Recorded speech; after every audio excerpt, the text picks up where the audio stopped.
Assalamualaikum warahmatullahi wabarakatuh. Selamat datang di channel saya Ana Atika. Di sini saya menyuguhkan berbagai macam cerita, seperti cerita kehidupan, olahraga dan masih banyak lainnya. Cerita ini saya buat tidak lain sebagai hiburan semata dan pelajaran buat kita semua.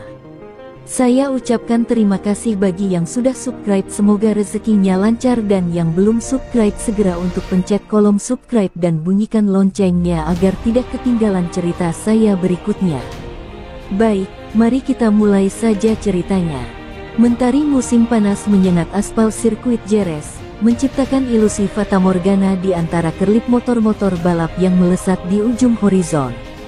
Di padok tim merah putih racing, Veda Ega Pratama berdiri terpaku memandangi layar telemetri. Hatinya diliputi kegelisahan. Sejak FP2 tadi, motor andalannya menunjukkan gejala aneh, grip ban belakang sering selip di tikungan cepat. Ini bukan cuma soal tekanan ban, gumam Veda sambil mengusap pelipis. Mekaniknya, Pak Adi, tak bisa menjelaskan penyebabnya, dan lebih parah lagi, tekanan dari manajer tim menyuruh mereka diam saja. Sesuatu jelas sedang disembunyikan. Di garasi sebelah, Kiandra Ramadipa baru saja menyelesaikan flying lap tercepatnya. Senyumnya merekah, namun matanya tak bisa berbohong, ada kecamuk yang membakar dari dalam. Di tangannya, sebuah pesan WhatsApp dari manajernya muncul. "Kau tahu kesepakatannya, Ki. Asal kau kalahkan Veda di Austria, kontrak 2026 oto-oto langsung di tangan." Pesan itu menamparkan nuraninya. Veda bukan cuma rekan senegara, tapi sosok yang pernah menyelamatkannya dari cedera berat di Aragon setahun lalu. Tapi sekarang, demi mimpi besarnya, ia harus melukai orang yang paling ia hormati. Sore itu, angin Andalusia membawa kabar buruk. Salah satu teknisi Veda diam-diam mengemasi peralatannya, dipecat tanpa peringatan. Tak ada penjelasan, hanya senyuman getir dari pria paruh baya itu saat menepuk pundak Veda. "Hati-hati, Dek, di dunia ini, yang bersih sering dikorbankan demi yang menjilat." Kalimat itu menancap lebih tajam dari apapun. Veda mulai sadar, balapan ini bukan sekadar soal kecepatan, ini tentang bertahan dari permainan kotor.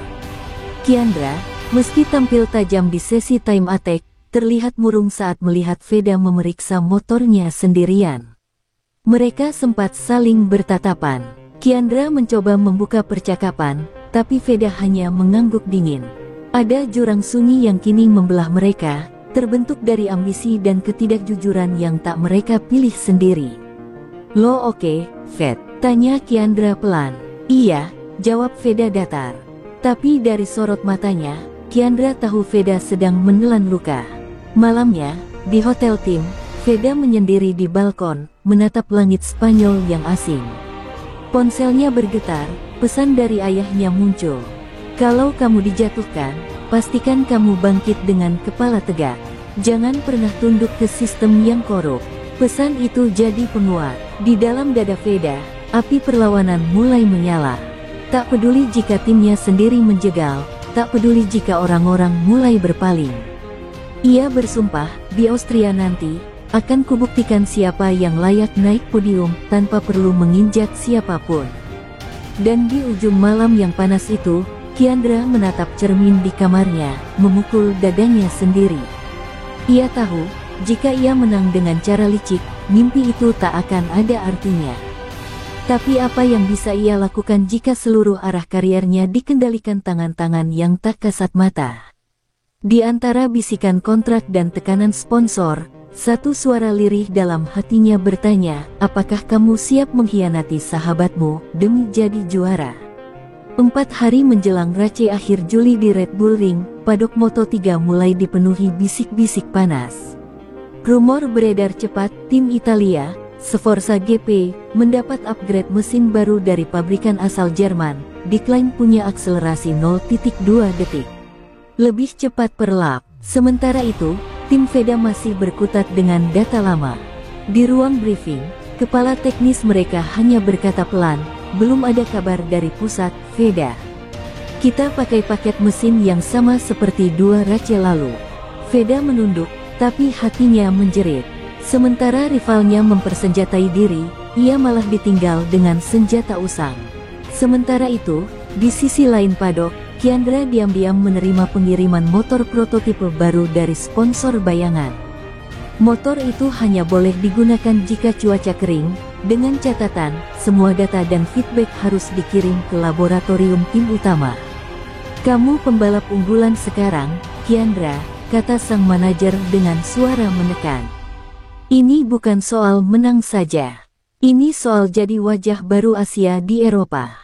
Kiandra mengangguk, tapi tangannya gemetar.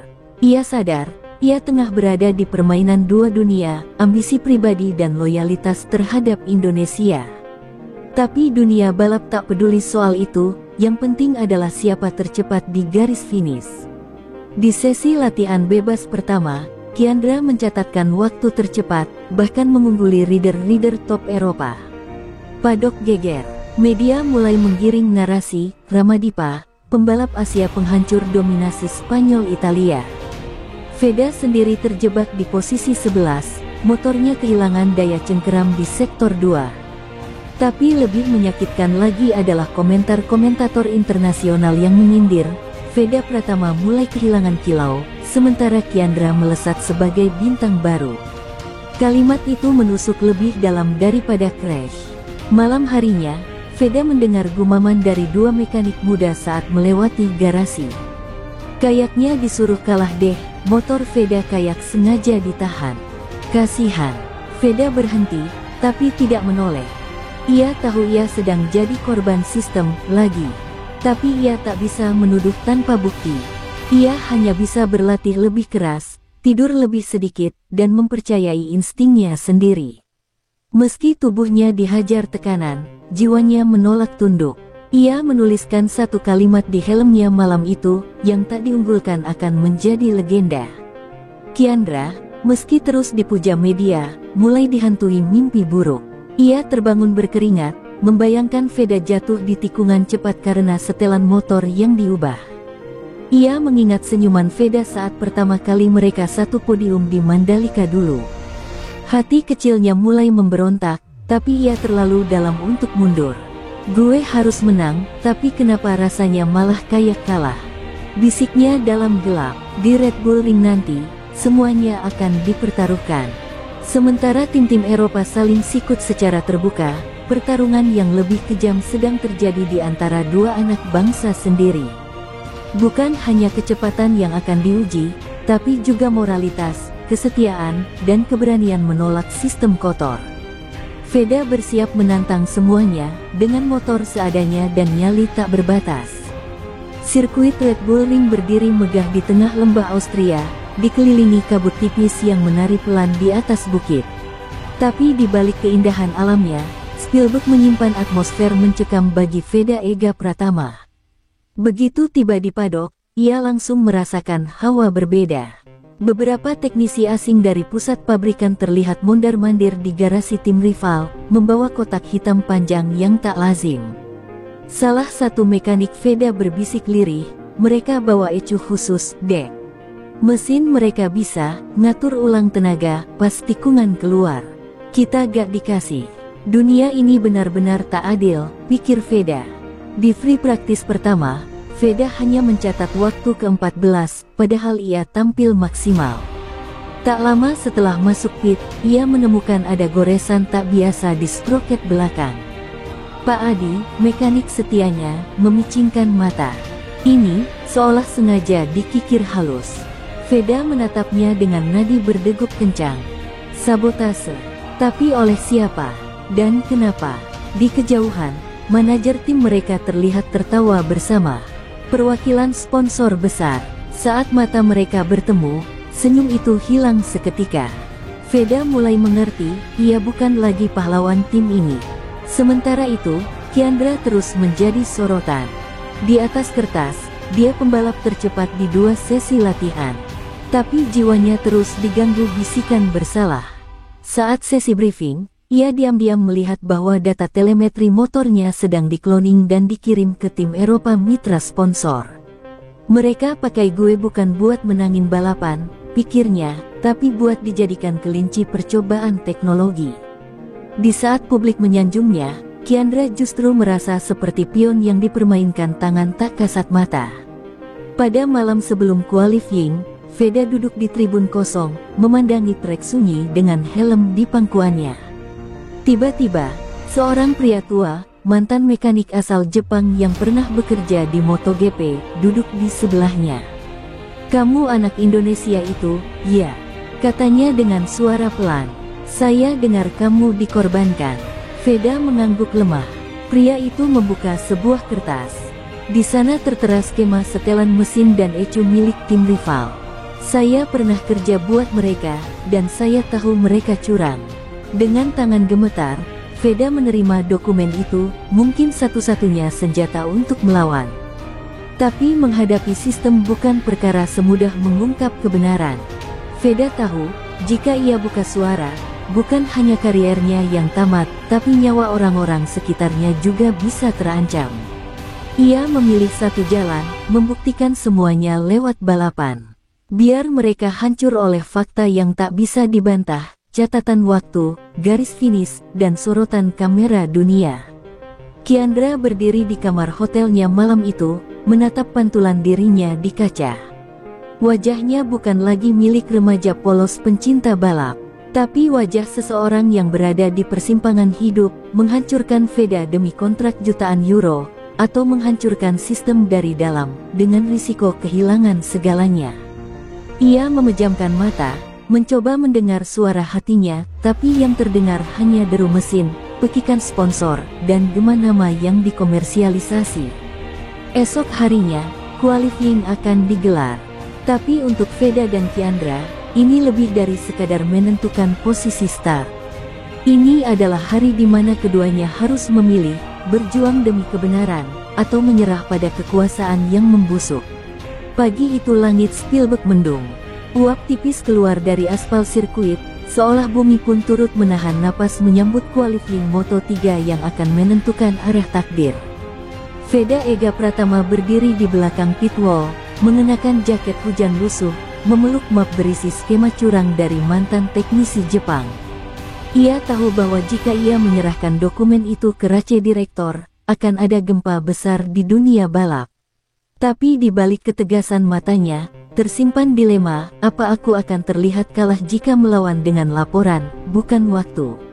Sementara itu, di dalam garasi tim, Kiandra memandangi motornya yang telah dimodifikasi diam-diam oleh teknisi asing. Ecu prototipe baru sudah tertanam, lengkap dengan sensor torque booster yang melanggar regulasi jika digunakan di race. Tapi ada perintah jelas dari manajernya. Gunakan saat lap terakhir Q2. Catat waktu. Dapatkan front row. Kami urus selebihnya. Kiandra membeku. Ia tahu jika ia nurut, ia akan dapat pole. Tapi ia juga tahu itu bukan kemenangan murni. Di luar, para jurnalis sudah menunggu wajah baru Asia. Namun yang berdiri di balik kamera itu bukan dia, itu bayangannya yang telah dibentuk oleh kekuasaan. Qualifying dimulai. Di Q1, Veda harus berjuang ekstra karena tidak lolos langsung ke Q2. Tapi dengan penuh determinasi, ia melewati batas limit motornya. Setiap tikungan dilibas dengan amarah, setiap lurusan diterjang dengan tekad. Di lap terakhir, ia mencatat waktu tercepat dan lolos ke Q2. Seluruh tim bersorak, kecuali manajernya yang hanya duduk dingin sambil melihat ponselnya. Veda baru saja membalik peta kekuatan, tanpa bantuan siapapun. Di Q2, Kiandra bermain aman di awal, namun di lap terakhir ia aktifkan ecu prototipe sesuai perintah. Motornya melesat brutal, satu tikungan terasa seperti dua langkah. Saat melewati garis finish, timer menunjukkan waktu tercepat, pole position. Tapi alih-alih bahagia, Kiandra merasakan dada sesak. Ia menoleh ke arah Veda yang hanya mampu meraih posisi kelima, dan saat mata mereka bertemu, Veda tak berkata apa-apa. Tapi ekspresinya berbicara, "Gue tahu." Malam harinya, badai turun membasahi Spielberg. Kiandra termenung di balkon hotel, memegang ponselnya yang berisi rekaman telemetri ecu ilegal. Ia sudah merekamnya, bukti bahwa pole positionnya hari ini dibantu manipulasi. Tapi siapa yang akan percaya padanya jika ia buka suara? Sistem sudah mencengkram dirinya, dan ia sadar, satu-satunya jalan keluar adalah memutus rantai dari dalam. Sementara itu, Veda duduk sendiri di sudut padok yang basah, menatap langit. Ia memutuskan satu hal, ia tidak akan menyerahkan bukti sabotase itu ke Rache Direktor. Ia akan kalahkan semua musuhnya di lintasan. Dengan atau tanpa dukungan tim. Dengan atau tanpa strategi licik. Esok hari bukan hanya tentang balapan, tapi tentang memulihkan kehormatan yang hendak dirampas darinya. Dan ia bersumpah, siapapun yang menghalanginya, akan disingkirkan dengan kecepatan. Pagi Rache Day datang dengan kabut yang menggantung berat di udara Spielberg. Namun bukan cuaca yang membuat suasana padok mencekam, melainkan bisikan-bisikan soal sebuah insiden semalam. Salah satu teknisi junior dari tim Veda ditemukan pingsan di parkiran belakang dengan luka memar di kepala. Polisi menyebutkan perampokan biasa, tapi semua yang mengenalnya tahu, anak itu terlalu polos untuk punya musuh. Veda datang ke padok dengan wajah gelap, menatap seluruh orang asing di sekitarnya seolah mereka adalah musuh. Di kepalanya hanya satu kalimat, mereka sudah mulai menyingkirkan yang tahu terlalu banyak. Sesi warm-up dimulai dengan suhu lintasan rendah. Beberapa pembalap memilih tidak memaksakan motor mereka, tapi Veda justru turun lebih awal, ingin memastikan semuanya aman. Di saat yang sama, rekan setimnya, Reynaldo, pembalap asal Filipina, keluar lintasan dengan kecepatan penuh. Tiba-tiba, tikungan keempat berubah jadi neraka. Ban belakang motornya meledak hebat, membuat Reynaldo terpental ke gravel dan menghantam dinding pembatas. Alarm marshal berbunyi, bendera merah dikibarkan. Tim medis langsung datang. Suasana hening, kecuali jeritan satu teknisi yang berteriak, "Bannya bukan yang kita pasang tadi. Ini ban lama yang dilarang dipakai." Padok berubah jadi medan panik. Veda langsung berlari ke pit. Ia menendang pintu ruang ban cadangan dan menemukan satu ban dengan stiker ungu, kode untuk kompon usang yang dilarang digunakan karena rawan meledak di suhu rendah. Ban itu hilang dari daftar distribusi resmi. Veda gemetar. Seseorang telah menyabotase. Bukan lagi sekadar curang, ini percobaan pembunuhan. Di kejauhan, manajer timnya pura-pura menelepon sambil menghindari tatapan. Dunia yang ia perjuangkan ternyata busuk sampai ke akar. Kiandra, yang melihat crash dari pit wall, mendadak kehilangan fokus. Tangannya gemetar saat melepas sarung tangan. Ia ingat, semalam manajernya sempat masuk ke ruangan ban. Ia tak tahu apa yang dilakukan orang itu, tapi kini semuanya terasa seperti rangkaian yang disengaja. Rasa bersalah menggerogoti tubuhnya. Ia mendekat ke garasi Veda, mencoba bicara, tapi dihentikan oleh kru tim. "Sekarang bukan waktu yang tepat, Ramadipa. Kami lagi urus nyawa orang." Beberapa jam kemudian, kabar datang, Reynaldo mengalami patah tulang belakang dan gegar otak parah. Kariernya mungkin tamat.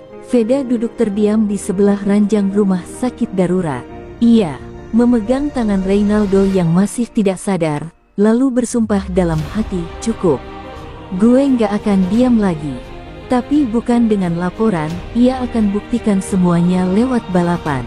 Bukan hanya demi podium, tapi demi menghancurkan sistem yang menjadikan mereka pion permainan maut.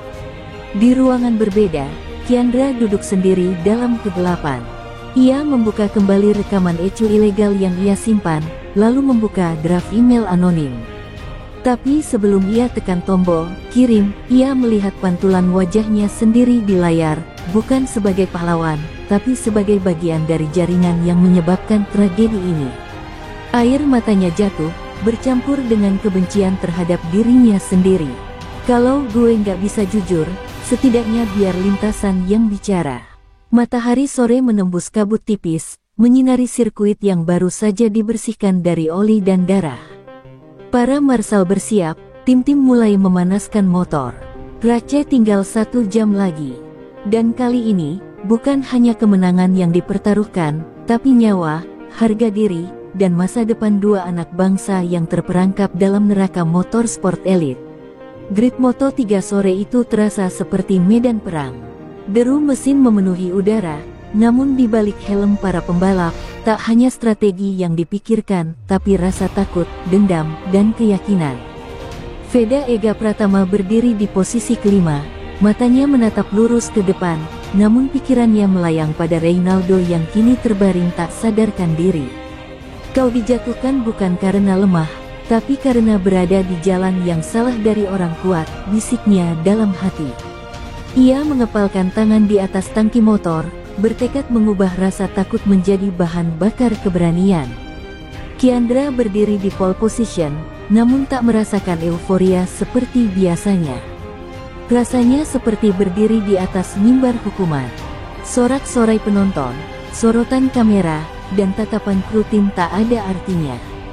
Di dalam helmnya, suara Reynaldo saat terjatuh terus terputar. Lalu suara Veda semalam, lo nggak perlu menangkan dunia kalau harus kehilangan hati lo sendiri. Tapi saat lampu merah mulai menyala satu persatu, ia tahu, semua keraguan harus dibungkam. Sekarang hanya ada satu hal, bertahan. 3, 2, 1, start. Seluruh motor melesat bagai peluru. Kiandra langsung memimpin, diikuti Xavier, Spanyol, De Luca, Italia, dan Veda yang merangsek ke posisi keempat setelah melewati dua pembalap di luar tikungan pertama. Tapi sesuatu terasa tidak biasa. Ecu motornya terasa terlalu sempurna. Seakan-akan semua tikungan seirama dengan tubuhnya. Kiandra sadar, mereka mengaktifkan auto feedback limiter, fitur terlarang yang membuat motor seolah membaca gaya balapnya secara otomatis. Ia tak pernah menyuruh aktivasi itu. Di lap ketiga, Veda mulai merapat ke posisi 3, menyalip De Luca dengan manuver luar biasa di tikungan downhill. Penonton bersorak, tapi dalam komunikasi radio, suara manajer tim terdengar dingin. Hindari kontak dengan Kiandra. Fokus ke posisi 3. Itu bukan perintah strategi. Itu ultimatum. Veda membalas, saya balap, bukan boneka. Komunikasi terputus. Ia tahu, jika ingin meraih podium, dia harus melakukannya tanpa bantuan siapapun, bahkan jika harus melawan timnya sendiri. Di depan, Xavier dan Kiandra saling salib, membuat duel memanas di lap ke-6. Kiandra sempat menyentuh rumput di tikungan 7 namun berhasil menjaga kestabilan. Veda melihat celah, dan di lap ke-7, ia berhasil masuk ke pertarungan dua besar. 3 pembalap di depan kini berada dalam jarak 0,7 detik. Satu kesalahan saja, semuanya bisa berubah. Dan Kiandra tahu, Veda tidak akan menahan diri hari ini. Lap terakhir tiba, tribun bergemuruh. Kamera fokus ke 3 pembalap terdepan. Di tikungan terakhir, Kiandra menutup jalur dalam untuk menghalau Xavier. Tapi Veda dari luar, dengan penuh kegilaan, menyelinap melewati jalur terkotor. Ban belakangnya sempat goyang. Mereka bertiga berdempetan, hanya berjarak milimeter. Satu napas, satu keberanian, satu kesempatan. Tapi di detik terakhir, Xavier melakukan manuver brutal, memotong jalur Kiandra dan menyenggol Veda. Veda tergelincir, motor melintir, meluncur ke gravel. Kiandra berhasil selamat tapi kehilangan posisi pertama oleh Xavier yang finish lebih dulu. Namun saat bendera finish dikibarkan, sorak-sorai penonton berubah jadi teriakan panik. Kamera menyorot Veda yang bangkit dari gravel sambil memukul tanah, lalu berdiri dengan tangan berdarah tapi menatap ke arah Xavier dengan pandangan membakar. Ini belum selesai. Red Bull Ring menjadi saksi keheningan yang luar biasa. Di tengah gegap gempita finish, justru semua mata terpaku pada layar besar yang menayangkan replay dramatis dari tikungan terakhir. Gambar slow motion memperlihatkan jelas bagaimana Xavier memotong jalur dalam, menyenggol Kiandra dan menghantam ban depan Veda. Sorak penonton berubah menjadi siulan kekecewaan. Beberapa bahkan melempar botol ke arah padok tim Xavier. Veda, dengan tangan berdarah dan seragam penuh debu, berjalan terlatih ke pit, menolak bantuan marshal. Ia menatap kamera, lalu berkata pelan, namun penuh makna, kebenaran gak selalu menang cepat, tapi dia pasti akan sampai. Kiandra berdiri di Parc Ferme dengan wajah kosong. Meski finish kedua, ia tak bisa merayakannya. Xavier melambaikan tangan di atas motornya, pura-pura tidak terjadi apa-apa. Tapi ketika melihat replay di monitor, Kiandra terdiam membeku. Ia tahu Veda tidak jatuh sendiri. Ia juga tahu siapa yang mengatur semuanya. Tangannya mengepal, dada bergemuruh. Wawancara media dimulai, tapi Kiandra hanya menjawab singkat, "Podium ini bukan milik saya. Yang layak tidak ada di sini." Sementara itu, Veda masuk ke dalam tenda medis untuk dibalut lukanya. Tapi belum sempat duduk, ia dihampiri oleh salah satu komite balap. "Kami menerima laporan dari Marshal dan video footage," katanya serius. "Xavier akan dipanggil untuk investigasi. Tapi, kami juga mendengar tentang dokumen ecu ilegal dan sabotase ban." Veda menatap tajam. Ia membuka tas kecil di pinggangnya dan menyerahkan semuanya, data dari mantan teknisi Jepang, rekaman tekanan ban Reynaldo, bahkan pesan suara dari mekanik yang dipecat. "Saya sudah tahan ini cukup lama," ucapnya. "Sekarang giliran kalian bersuara." Kiandra, yang diam-diam mengikuti Veda ke ruangan itu, akhirnya menyerahkan rekaman ecu ilegal miliknya sendiri. Semua orang terdiam. Dua pembalap yang dikorbankan sistem kini justru membuka semua topeng yang telah lama menutupi panggung megah motorsport Eropa. Komite kejuaraan tercengang. Ini bukan hanya tentang senggolan di tikungan. Ini adalah ledakan dari perlawanan dua pembalap muda yang menolak jadi pion permainan kotor. Di luar, Xavier mulai menyadari posisinya terancam. Ia membantah semua tuduhan saat dipanggil. Namun saat konfrontasi dengan Veda di depan tim dan media, sorotan kamera menangkap sesuatu yang langka. Veda menamparkan helm Xavier sambil berkata, "Lu bisa curang, tapi lu nggak bisa curi kehormatan gue." Situasi memanas, keamanan harus turun tangan. #tagar Justice for Veda langsung viral dalam 1 jam. Beberapa jam kemudian, pengumuman resmi keluar, Xavier dikenai penalti waktu dan turun ke posisi 4. Kiandra naik ke posisi 2, dan Veda, meski tidak finish di posisi 3 secara fisik, resmi dinyatakan podium ketiga karena force majeure dan gangguan ilegal dari pembalap lain.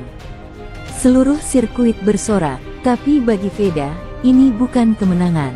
Ini hanya pembalasan yang belum tuntas. Karena sistemnya masih hidup, dan aktor-aktornya masih bebas. Malam itu, di hotel, Kiandra duduk bersama Veda untuk pertama kalinya sejak drama dimulai. Tak ada kata-kata panjang, hanya senyum kecil dan sebotol es untuk luka di tangan Veda. "Gue udah siap mundur kalau perlu," kata Kiandra pelan.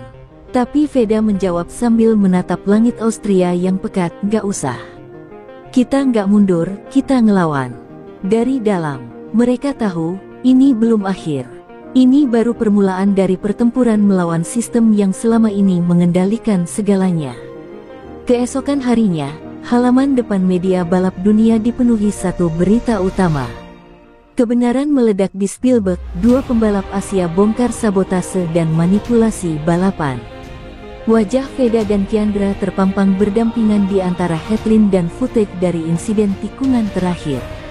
Tagar Justice for Veda, tagar boykot Xavier, hingga tagar Exposete System merajai trending topik di Eropa dan Asia. Tapi di balik sorak-sorai publik, ketegangan mencekam menyelimuti dunia padok. Sponsor besar mulai menarik dukungan. Beberapa direktur tim utama menggelar rapat darurat. Bagi mereka, ini bukan sekadar insiden, ini pemberontakan. Veda dipanggil oleh Federasi Balap Dunia untuk klarifikasi tambahan. Ia datang dengan langkah mantap, mengenakan hoodie hitam bertuliskan, "Reader, not puppet."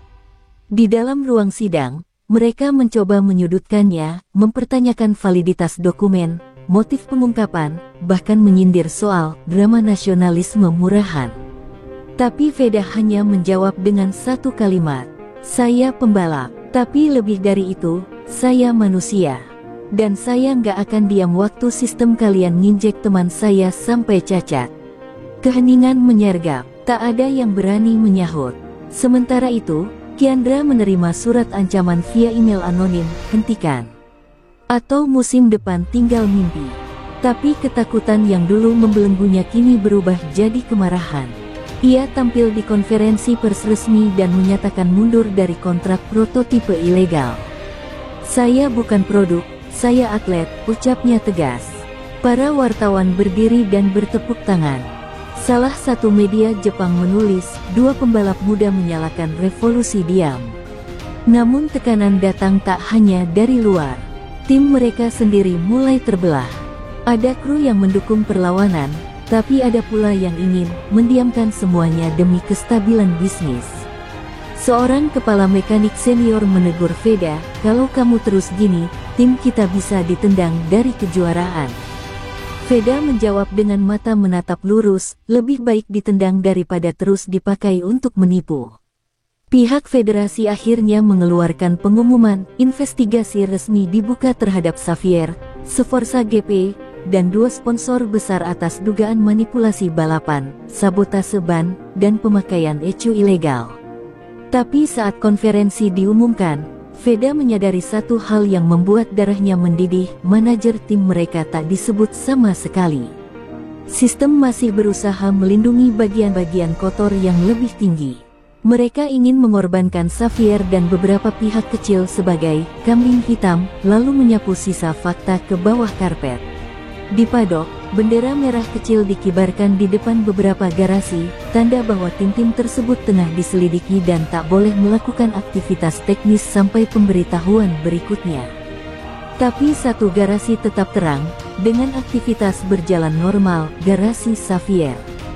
Veda hanya menatap dari kejauhan, kemudian berkata ke Kiandra, lihat.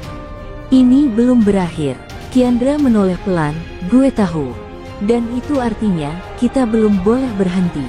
Hari mulai gelap, tapi justru dalam gelap itu, dua cahaya kecil bernama Veda dan Kiandra mulai bersinar lebih terang. Mereka tak lagi sekadar pembalap muda. Kini mereka simbol, mereka ancaman. Dan mereka tahu, balapan berikutnya bukan hanya soal menang, tapi soal memastikan keadilan benar-benar sampai ke garis finish. Balapan lanjutan di sirkuit Brno, Republik Ceko, menjadi magnet dunia. Semua kamera tertuju pada satu pertanyaan besar, apakah Veda Ega dan Kiandra masih akan membalap? Tak ada yang tahu pasti. Hingga saat warm up dimulai, penonton bersorak histeris ketika dua motor bernomor 34 dan 17 keluar dari pit secara bersamaan. Veda dan Kiandra muncul, lengkap dengan livery motor yang sudah diubah, tak lagi memuat logo sponsor utama. Hanya tulisan sederhana di bagian samping fairing, Clean Race, Clean Soul. Sebuah bentuk perlawanan yang tak bisa dibungkam. Tapi tekanan mulai bermain kotor. Beberapa marshal memperlakukan kru Veda dan Kiandra dengan dingin. Bahkan, sistem timing mereka sempat error selama sesi kualifikasi, yang kemudian dijustifikasi oleh penyelenggara sebagai glitch teknis.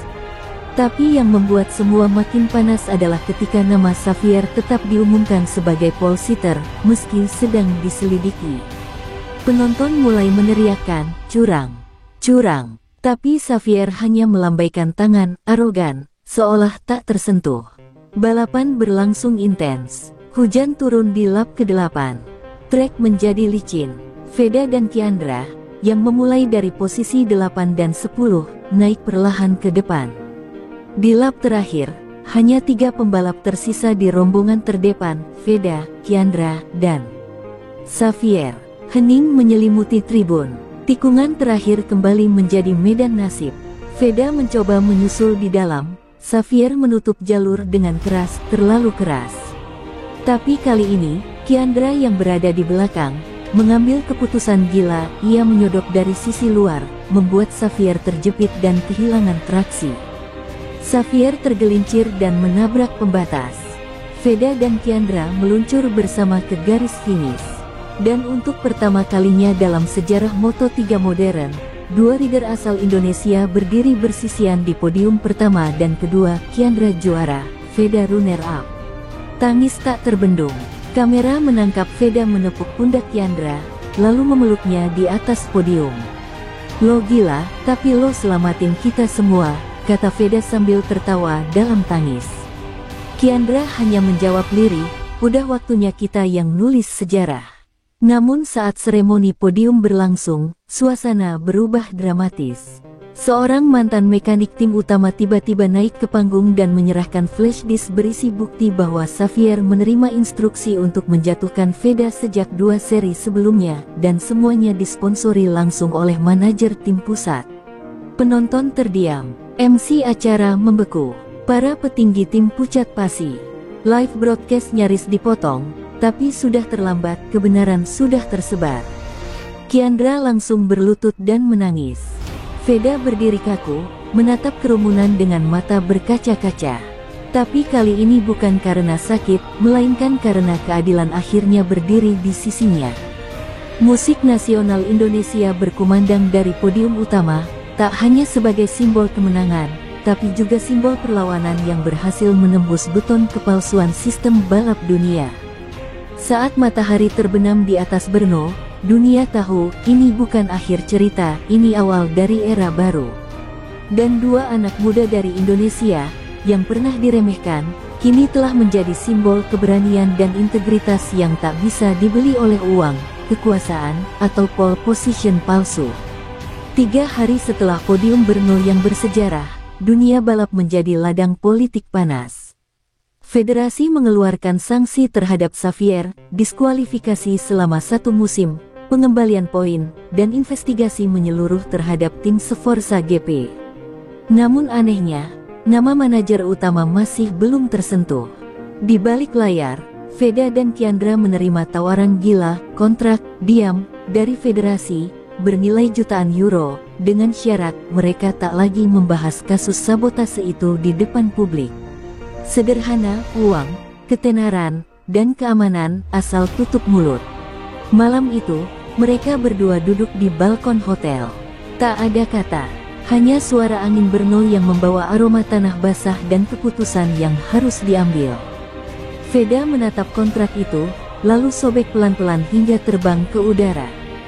"Kalau kita tanda tangani ini, berarti semua yang kita lakuin kemarin cuma akting," ucapnya. Kiandra menunduk, matanya merah. "Dan lo tahu, aktor nggak pernah naik podium kayak gitu." Mereka berjabat tangan. Diam-diam, mereka sudah memilih melawan sampai akhir, meski harus meninggalkan panggung utama.